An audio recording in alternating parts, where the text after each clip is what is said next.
Hi, so I'm going to be making a video today talking about abortion and pro-life versus pro-choice politics. Oh, fun. I think it needs to be said, what I'm going to say. A warning, I'm a little bit congested. I'm having a hard time breathing because I'm congested, and so I might sound nasally. And so just to let you know, I don't have my full energy right now. I'm a little bit sick. I'm trying. It really sucks being sick. But anyways, I have to do this. I have posted on my YouTube channels several videos, music videos, with pro-life messages. Now, I'm not talking or wading into the politics at all myself in those videos, the way I'm going to do right now, but they're just songs that have messages that are along the lines of pro-life. And then I combine that with imagery that really enhances those lyrics. And I did it first with Madonna's Papa Don't Preach, which is such an explicitly pro-life song. It's insane. You know, people think of Madonna as this really well, I mean, she is. She's totally committed to pro-choice and the liberal feminist order of the day, right? So it's all about, I mean, not even just pro-choice, but like pro-abortion. But in the 80s, when she made that song, not necessarily. I mean, I think she was definitely probably pro-choice, but she did make a song that had pro-life messages back in the 80s. You can't deny it. She tries to deny it now and says, oh, well, it was just about confronting the patriarchy. Well, okay, Madonna, I suppose so, if you want to say that the patriarchy is the reason why women are having abortions. I could get on board with that. But it's more than confronting the patriarchy. It's also in terms of abortion and reproduction right and human reproduction. That's what you were getting at in that song. And she received praise from the Catholic Church at the time because they agreed, they heard the pro-life messaging in that song as well. And so I just combined it for the video. I just put pictures that I found on the internet of pro-life marches, rallies in the United States and Canada. Okay, and I only made it for the original song, but then I decided to put that video to a whole bunch of remixes of Papa Don't Preach.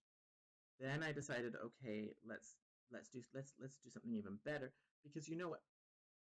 The liberal left-wing point of view is pretty dominant in pop culture music. But it's not the only one. So Papa Don't Preach is an example of a song that has ideology within it that is not part of the left liberal order. If you want to think of pro-life, it's not part of the left liberal order. No, it's not. So there are some exceptions. Papa Don't Preach. And another really good exception that often gets overlooked is a song by Lauryn Hill, To Zion. This is from her groundbreaking, I mean, Lauryn Hill is an exceptional artist. She's a category unto herself. She really is spectacular. And she has a song, To Zion, which is on the album called Miseducation of Lauryn Hill. It's the second song on the CD, okay? And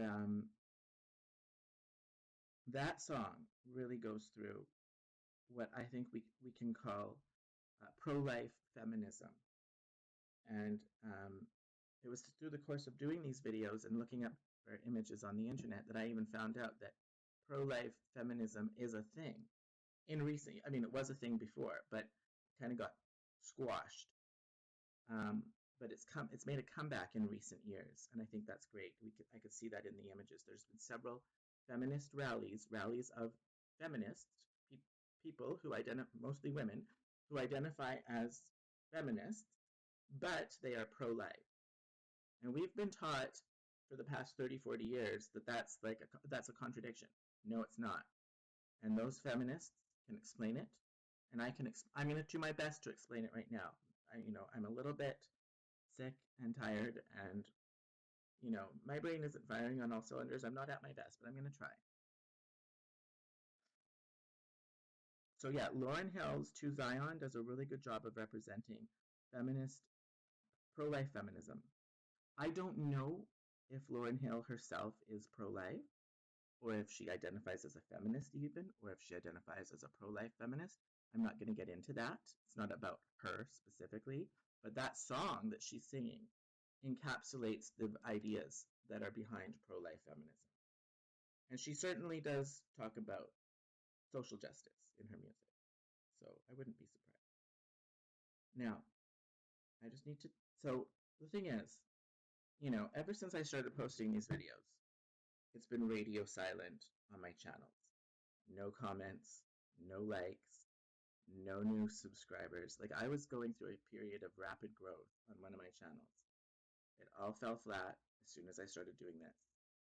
I was already dealing with censorship, though, around copyright issues, okay? YouTube is already jacking me around when it comes to copyright issues and songs that are not even political.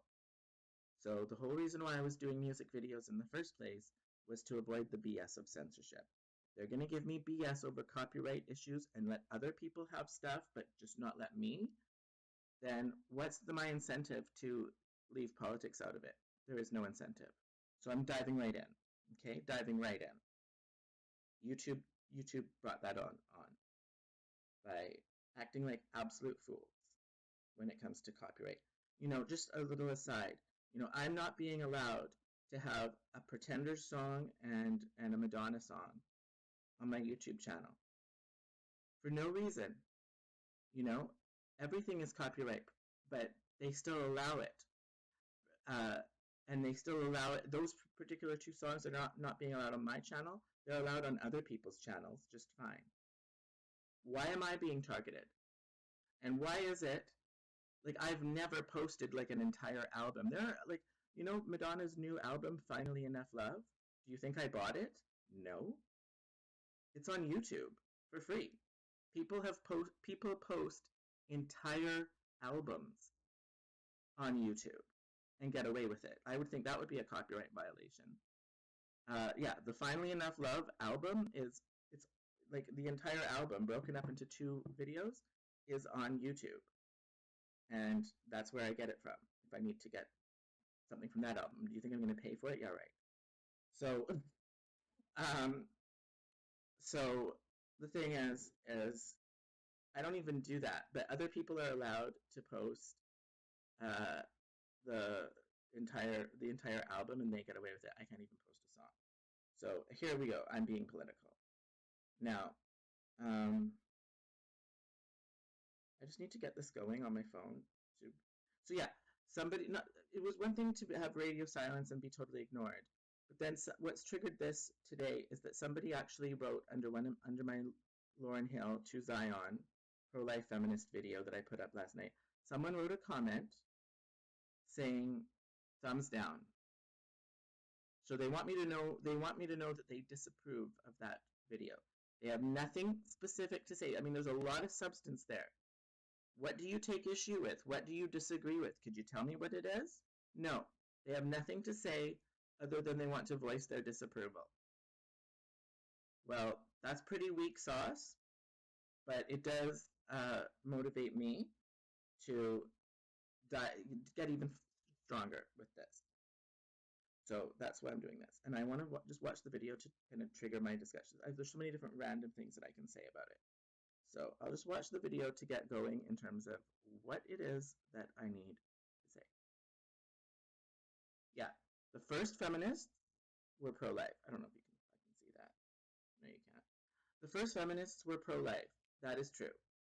That is true. So this idea that we have now that feminism is inconsistent with a pro-life message, it's relatively recent. It only came about in the 70s, later 70s and 80s, after Gloria Steinem took over the feminist movement. She took over the feminist movement and became the leading voice in it. And look into that.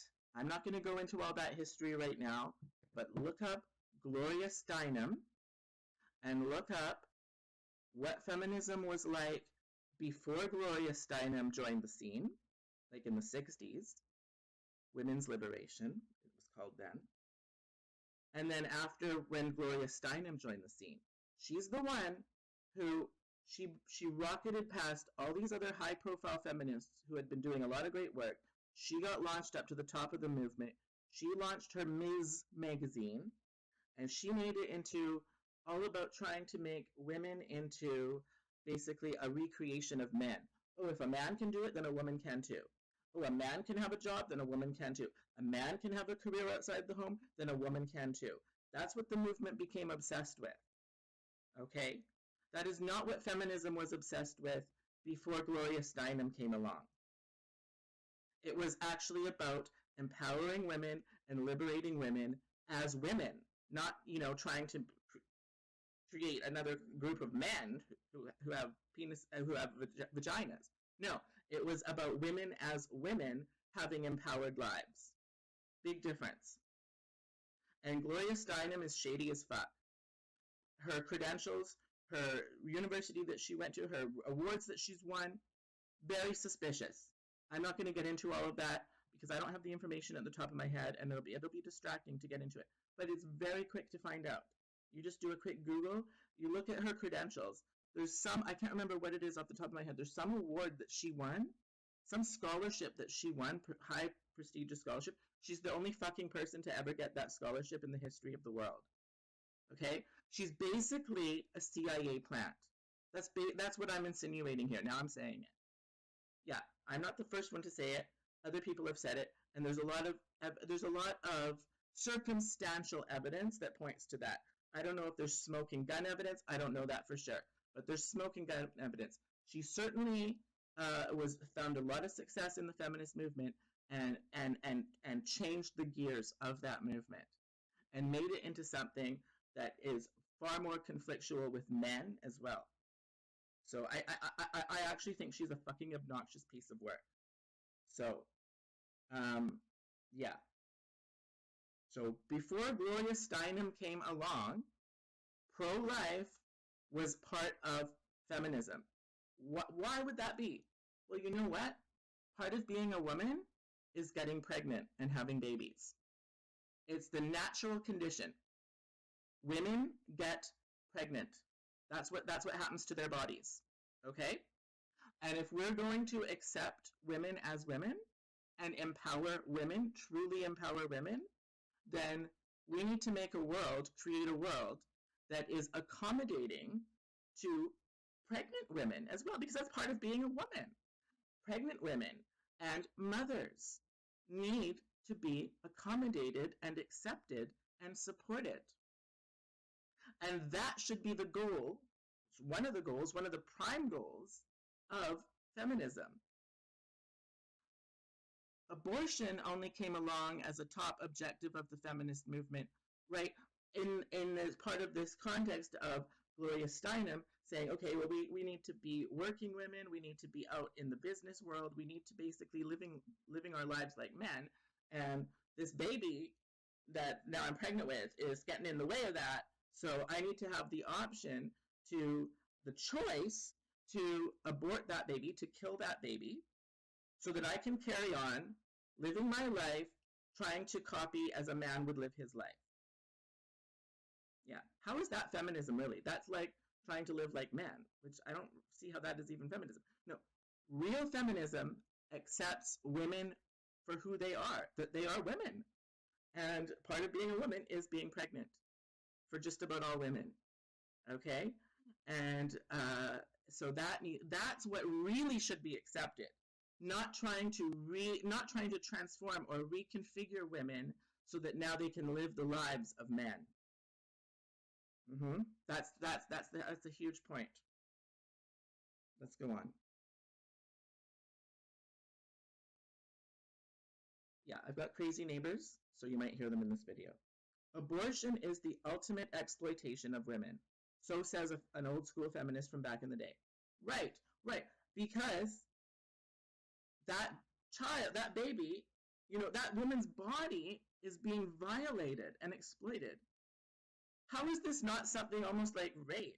Like you're having instrumentation and medical devices put into you to extract your baby. This is part of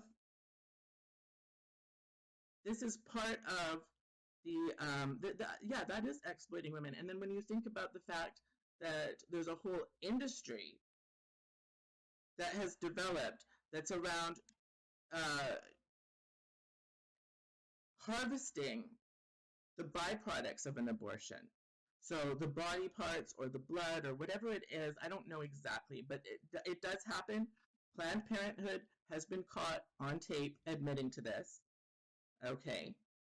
So, it's a product.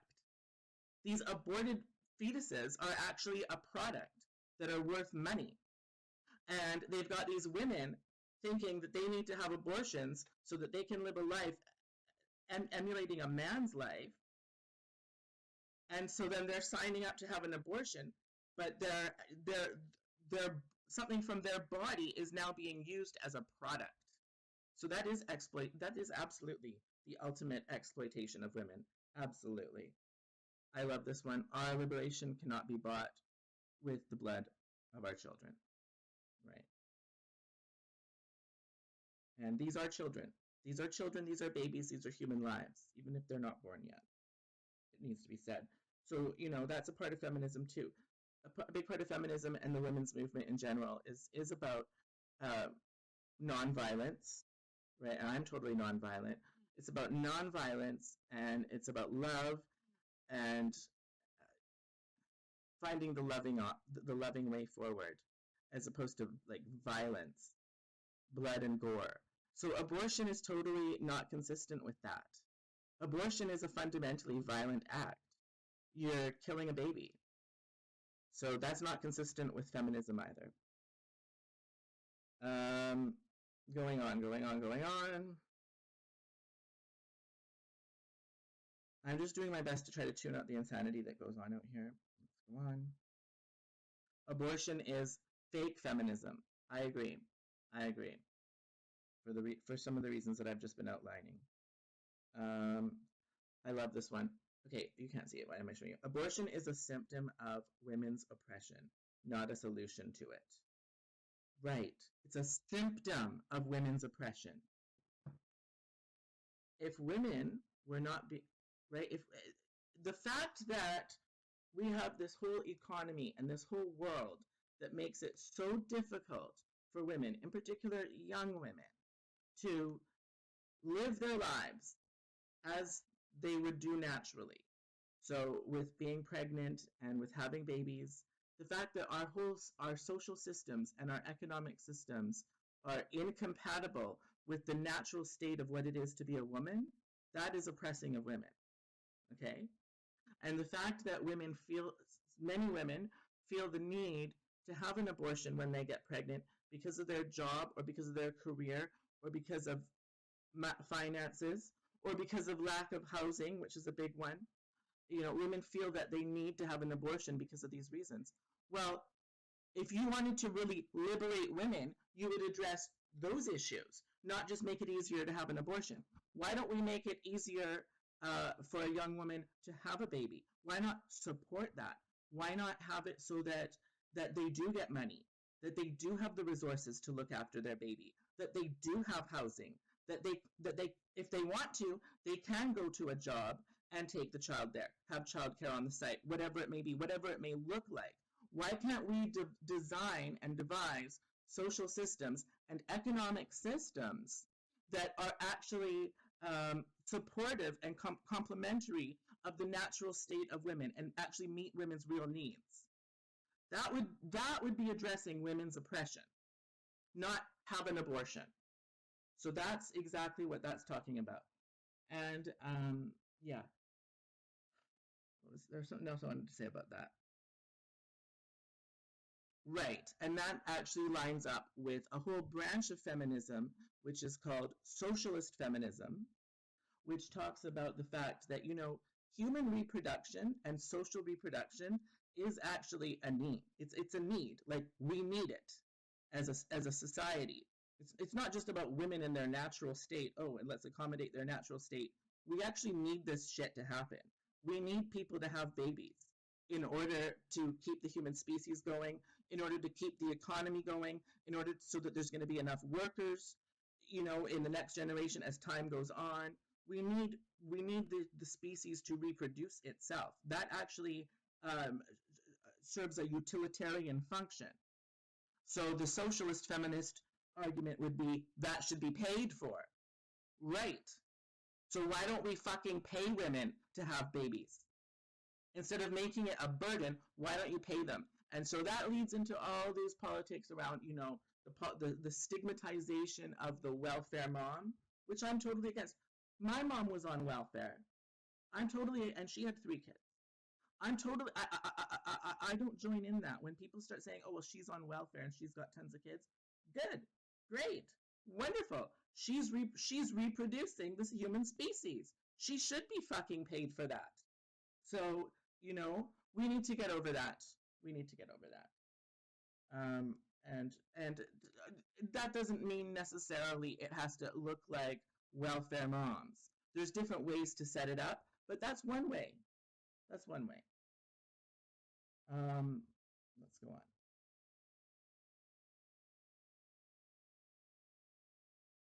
Abortion is a reflection that we have not met the needs of women. Right. If we had met the needs of women, like along the lines that I'm saying, there wouldn't be a need to have abortions.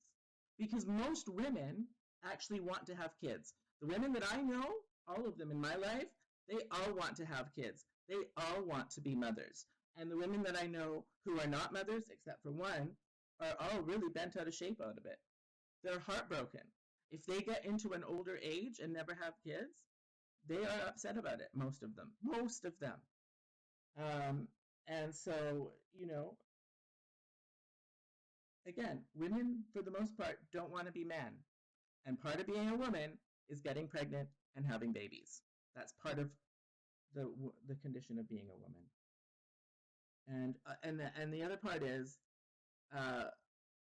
when you're young, at your prime, like I'm talking 20-year-old women are the ones who should be mothers, not 40-year-olds who their eggs are all dried up and now they're having a baby who's like has all sorts of issues because, the DNA has degraded.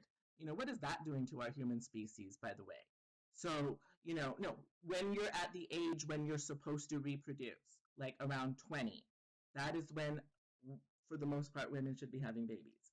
And that is when, for the most part, now women are having abortions because our whole society is set up against that.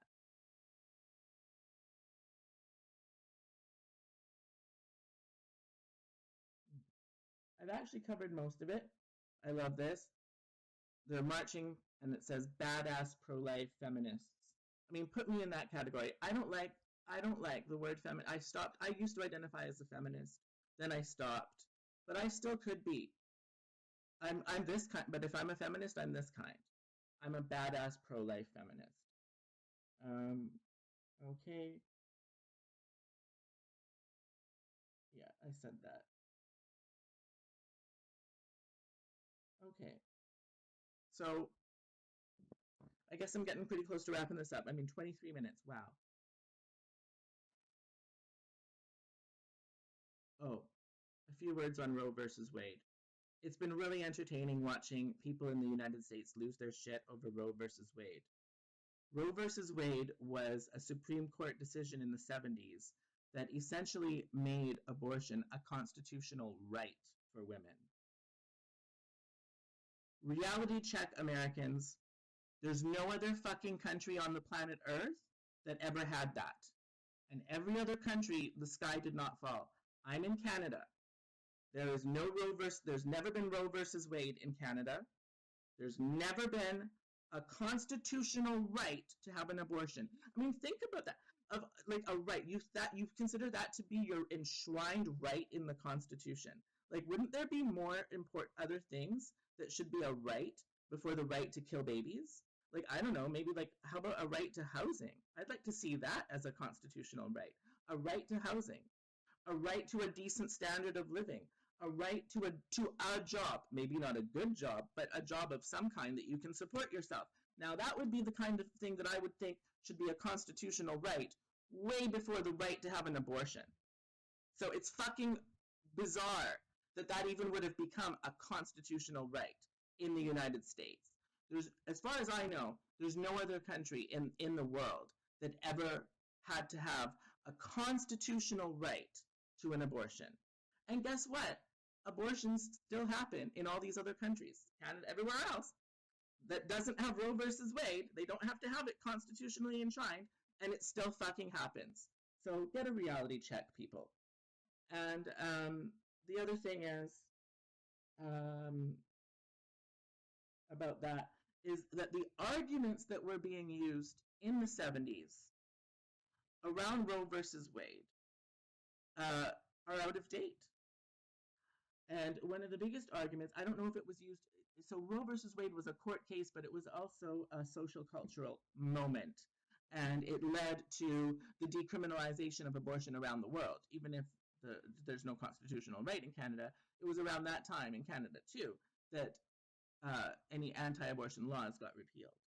They just got repealed, by the way, and then no new laws got put in. So Canada actually has no laws on abortion. You can fucking have an abortion right until the moment that you're going into labor in Canada, okay? Because there are no laws about it. It's just the laws against it got repealed. But the arguments that were circulating at that time, because it was a time of lots of social debate, hot debate about the topic of abortion, a lot of those arguments no longer apply. That was 40, 50 fucking years ago. Technology has changed. I remember reading some old literature from the 70s that was talking about Roe versus Wade, and one of the main arguments was that a woman does not have, that the baby does not deserve to have, the unborn baby does not deserve to have like full rights as a human being because of the fact that its life is dependent on the mother's life.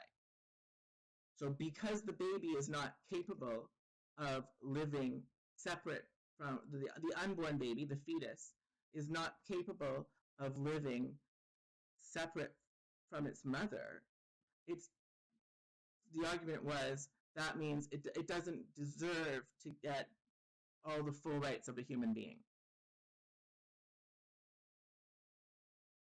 Well, not just bypassing the merits of that argument, that is no longer true, thanks to medical technology. So we now have babies, fetuses, premature ones, being born at 20 weeks pregnant. That's like half of a pregnancy. A full-term pregnancy is 40 weeks. 40 weeks. They can be born at 20 weeks. So that's halfway through. And they can live in an incubator. Okay? At the same time, we are aborting those babies at that term as well. Well, the whole argument that the baby cannot live independent of the mother, which was one of the prime arguments of the 70s in the context of Roe versus Wade, that doesn't apply because actually they can live independent of the mother. Medical technology has progressed to the point where they can live independent of the mother. So I'd like to say to you people who support abortion and you call yourselves pro-choice, yeah, it's not pro-fucking choice, by the way. If these choice that these women are making to have an abortion, how much of it is a choice? How much of that is a free will? When I've just gone down the list of constraints, well, they have to do it because of their job, because of societal pressure, family pressure, because they're not going to be able to go to work, because they're not going to be able to find housing. That's not a choice. That is a choice. That is not free will. That is a heavily constrained choice. So don't call yourselves pro-choice, okay? You're pro-abortion. And but how much of that even apply? I'd like you to consider the fact that on one floor of the hospital, we've got a woman going in 20 weeks pregnant, getting an abortion, and on the floor upstairs, we've got a woman going in 20 weeks pregnant, giving birth to a baby that's going to live. Okay? So your arguments that you used in the 70s in Roe versus Wade, that these babies couldn't live independent of their mother, not true. Not true anymore in many cases. And the late-term abortions happen way more than you think. Okay. I think I've just about covered it. Yeah, I think I've said most of what I need to say. So, check yourselves.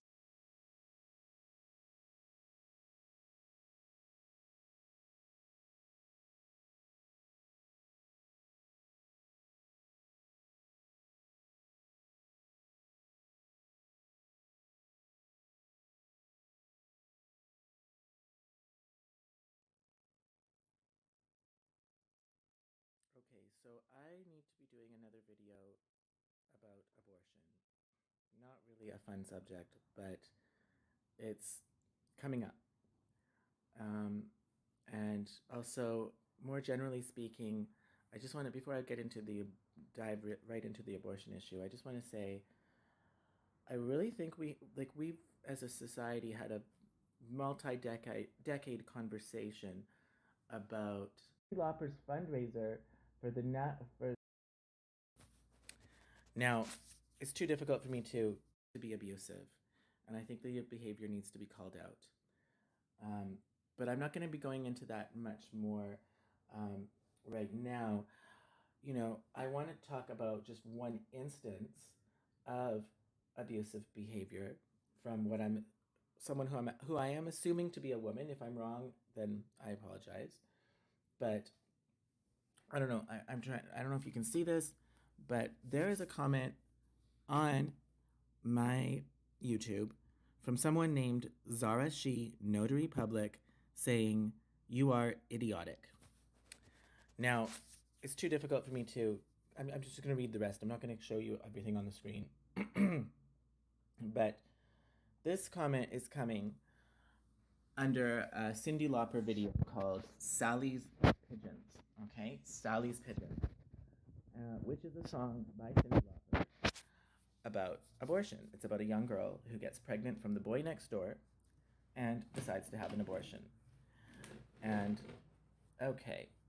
Now, the commentary under this video is all about how great it is that Cyndi Lauper supports abortion rights, and even includes, let's see this part, even includes a link to where you can donate Cyndi Lauper's fundraiser for to support the National Network of Abortion. I don't know what the F stands for. That's cut off. National Network of Abortion Funds. Okay, she's raised Cyndi Lauper through this thing has raised $298 so far. Not a whole heck of a lot of money, but anyways. So it's the context of this is it seems to be very like pro-choice, pro-abortion over on this under this Cyndi Lauper video. So even though the song is not necessarily like that, but here we go. This is what I wrote under that video. I wrote, "My friend still cries every time she hears this song because it reminds her of the abortion she had as a teenager. It goes to show many women never get over it, and abortion trauma lasts a lifetime. Choose life instead." Okay, so I'm pro-life. But yeah, I do have a friend, I'm not going to say her name, who it's well known in our circle of friends that whenever this Sally's Pigeons song by Cyndi Lauper comes on, she bursts out into tears. Okay? I did not see her for many years. We lost contact, and when we reestablished contact, when I was seeing her for the first time after many years, this friend told me that she regretted her abortion. Okay, so she is someone who regrets her abortion, and she cries every time she hears this song by Cyndi Lauper. And the comments section under the Cyndi Lauper video just assumes that it's a pro-choice, pro-abortion video, but not everybody interprets the song that way, including my friend who had an abortion. Okay, so under that comment that I wrote, somebody named Zara She Notary Public is this a notary public? Is this someone representing a business talking like this? But anyways, she said, "Maybe you should choose not to try and speak for women. Have a nice day." Okay, well, I'm not trying to speak for women. I wouldn't attempt to do that. In fact, I wouldn't attempt to speak for men either. I'm speaking for myself. And so I wrote that. I wrote something to that effect in response. I wrote, I'm not speaking for all women, or all men for that matter. I'm speaking for myself. You have no idea if I'm a woman or a man. Right. So you're gendering me based on what? Just pointing out some contradictions of political correctness right there. And I'm representing my experiences. In my experience, I have encountered many women in my life who have trauma from abortion. Yes, I have, including my aunt. In the case of one family member, it had had a significant impact on our family and how we relate to one another, right? So my mom said she was going to share her kids with my aunt who had an abortion. Like, it's had a big impact on our family dynamics. Abortion is an issue that affects everyone, including men. Why can I not scroll this down? Okay, so that's what I wrote. Then I also wrote, in addition to speaking about my experiences, I'm also giving my understanding of the song lyrics. In the Sally's Pigeon song, Cyndi Lauper sings that whenever she saw those birds again, she would cry. I mean, that's part of the song, is that this protagonist in the song, the young girl who had an abortion, whenever she saw those birds again, which is like, I suppose, a metaphor for the freedom of youth that that led to this accidental pregnancy from the boy next door. Whenever she saw those birds again, she would cry because it would remind her of her abortion. Okay, even long after the abortion, she would still cry whenever she saw those birds again. Okay, so the song itself includes a recognition of the emotional trauma of abortion. I mean, Cyndi Lauper is not sugarcoating it here. So even though, I mean, Cyndi Lauper has a fundraiser for the National Network of Abortion Funds, and she's, really upset, out of shape over this Roe versus Wade stuff, which, I addressed that in my previous video. It makes no sense. There's no need for a national and constitutionally enshrined right to an abortion. No other country besides the United States has ever had that. So, I mean, that's crazy. But, so Cyndi Lauper is all on this pro-choice Democrat liberal worldview bandwagon. She is, politically speaking. But her song, Sally's Pigeons, if you listen to it, it's not sugarcoating it. It's not saying that abortion is a happy-go-lucky thing. It's actually saying that the young girl who had the abortion still cried for years and years and years after. Anytime she would hear that, or anytime she would see those birds again. So the song itself is recognizing that there's a lasting emotional wound that happens to a woman as a result of having an abortion. That's Cyndi Lauper's song, okay? So even though it's being portrayed as all pro-choice and pro-abortion, the song is more nuanced than that if you really listen to what it's saying. Okay? And indeed, my friend who had an abortion cries whenever she hears that song. Okay? So it can cut both ways, that song. Now, that's what I wrote. And then it must be below that. It's below that where then this person, Zara She, Notary Public, said, what did she say? I'm idiotic? You are idiotic. Okay, so name calling. When they're out of arguments and logic, this is what leftists do. They just start having a temper tantrum and engage in name calling. Okay, she can't rebut anything I've said using logic and argumentation, so she's going to call me a nasty name. Okay, so I would consider that I've won the argument then. So I've used logic, I've made several very good points, and she has nothing to come back at it with other than to call me a nasty name. So that means that I've won the argument.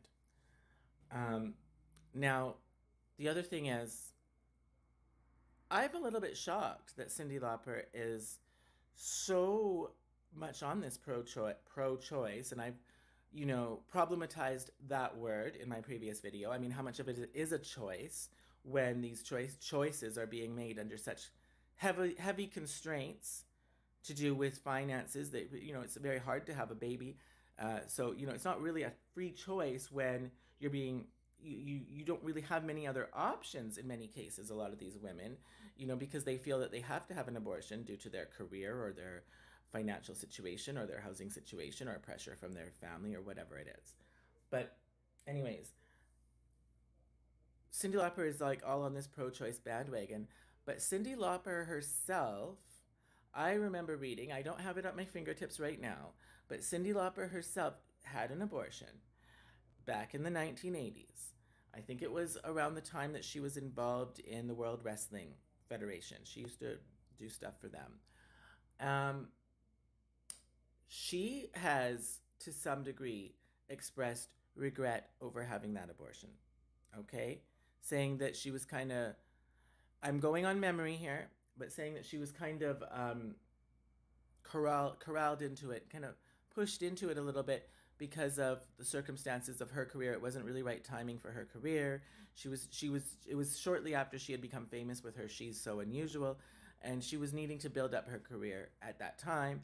And I don't know if it was executives or other people involved in her career who were kind of goading her towards that choice. She didn't go so far as to say, I regret it or I wish I didn't do it. I don't remember her saying that, but she didn't seem very happy about it. And I think she did come pretty close to expressing regret. And so I just think this needs to be said because it seems to be a very one sided discussion. This portrayal of this song seems to be very one sided. I've had on my YouTube channel now two songs from pop music artists who are both women with pro life messages in the songs. That doesn't mean the artists singing it are pro life themselves. I don't know. I'm not getting into their personal opinions.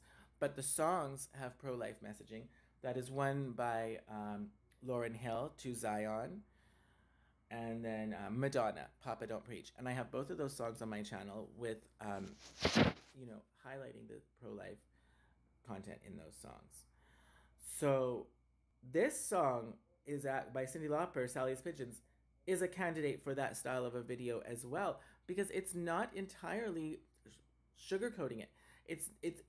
It's also not entirely against it either. It kind of walks on middle road, but it acknowledges, when you're pregnant, if you have that baby or if you decide to not have the baby and have an abortion, either way, whatever choice that you make, um, you're never going to be the same again.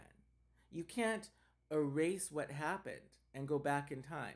So you're either going to have a baby, okay, and that's going to change your life. Having a baby changes your life. Or you're going to have an abortion.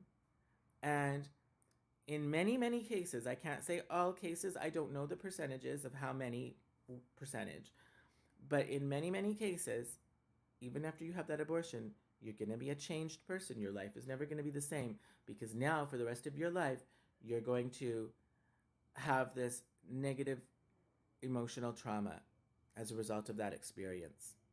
Okay? And Cyndi Lauper acknowledges that in her Sally's Pigeons song when she sings that whenever she saw those birds again, she would cry. Okay? And indeed, Cyndi Lauper has come pretty close to expressing a regret for her own abortion that she had in the 80s. So I just wanted to say that. And this is coming on the heels of, I have been observing a lot of really bad, really childish behavior from women. I'm not going to get into the specifics. Not just one woman. I'm thinking about many different women, including those in my family and those that are not in my family. I'm not wanting to paint women with a broad brush. I'm not speaking about the majority of women even, but there's been a handful, a fair number recently that have been causing a lot of trouble. And they seem to be getting away with way more than anything a man would get away with. And I just think it's time to call out the bad behavior of women. And this idea that only women have a right to have an opinion on the issue of abortion.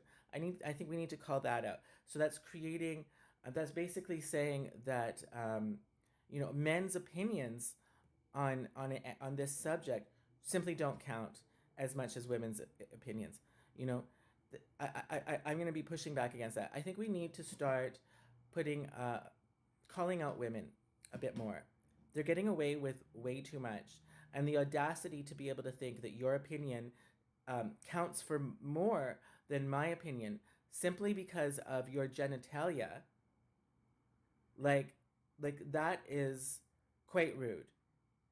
And it's coming from a left-wing perspective that, you know, in the next sentence is going to say, well, they're like, gender is a social construct, and, you know, biology doesn't even matter, and biological men can indeed be women, and biological women can indeed be men. Who are the women and who are the men? It's not quite clear, right? Because of this gender and transgender politics that have arisen in the recent years. So how can we have such a clear delineation that says women are allowed to have an opinion on abortion, men are not allowed to have an opinion on abortion? Oh, but men can become women, and they don't even need to have surgery or take hormones, and they can still be identified as women and be treated by women through society and expect to be treated that way. So, you know, like, so on the one hand, leftism is tearing down the gender binary with that transgender law argumentation, and then in the next breath, reaffirming the gender binary by saying that abortion is an issue that only women are allowed to have an opinion on. Okay, so I think that hypocrisy needs to be called out. And one more thing before I let this go. I did forget to mention in my previous video, about abortion, one of the most appalling aspects of it that I think is when we look at the example in Iceland, which is a country that has virtually no people with Down syndrome, because essentially all babies that have Down syndrome, this gets diagnosed in utero before the baby is born as a result of testing, amniocentesis, or the other testing as well. And then, you know, when expectant mother is told that her baby in her womb has Down syndrome, in almost all cases, I'm speaking about in Iceland, they choose to have an abortion. And so now we're looking at a country, an entire country that essentially has no people with Down syndrome. Okay? That is tantamount to eugenics. Okay? And how is that? I mean, my previous video was about pro-life feminism. How is eugenics consistent with feminism? It's not. Or the eradication of people with a certain disability. How is that consistent with feminism, which is supposed to be all about inclusivity? It's not. And I think that's appalling because, you know, I went to a school, my elementary school had a special class in it with kids with Down syndrome. And so I've been around a lot of people with Down syndrome through my life. And I consider those people to be gifted. And one of the biggest things that was taught to us in our school, and I agree with it to this day, is that people who have Down syndrome, and to those of us who don't have Down syndrome, we have something to learn from them. That's why they're here. We have something to learn from them. We're not better than them. They're not better than us. They're different. And, you know, so, but to say that these people should not exist, or that, you know, writ large across society, we're going to eradicate all people who have Down syndrome by aborting them before they even get born. I mean, that is very, very disturbing. And it really is on par with eugenics. Okay? Eugenics. Like that which was practiced by the Nazis in Nazi Germany. I mean, how does this have anything to do with feminism? So the contradictions of women and feminism, yeah, it's about time to start calling it out. And I'm going to be doing that. So, happy Halloween.